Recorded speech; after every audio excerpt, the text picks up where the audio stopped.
പറയുകയാണ്, നാം പ്രാപിച്ച ഒരിക്കലായി നമ്മെ ഫലമേൽപ്പിച്ച അതിവിശുദ്ധ വിശ്വാസത്തിനായി നിങ്ങൾ പോരാടിക്കൊണ്ട് നിൽക്കണം.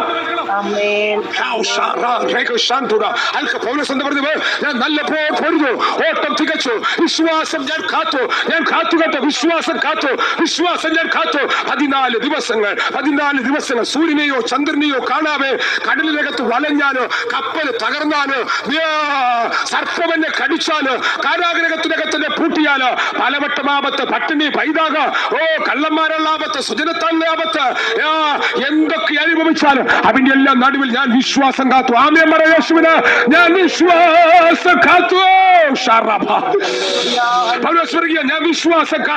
ഞാൻ വിശ്വാസം കാത്തു. കൈവച്ചപ്പോഴല്ല വിശ്വാസം കാത്തത്, യൂത്ത് കോഴ്സിനെ ഉയർത്തെഴുന്നേൽപ്പിച്ചപ്പോൾ അല്ല വിശ്വാസം കാത്തത്, ഇസ്രായേലിലെ മുടമ്പിനെ നടത്തിയപ്പോഴല്ല വിശ്വാസം കാത്തത്.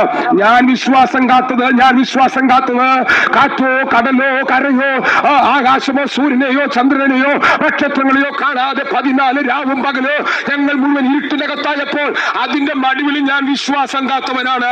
കാരണം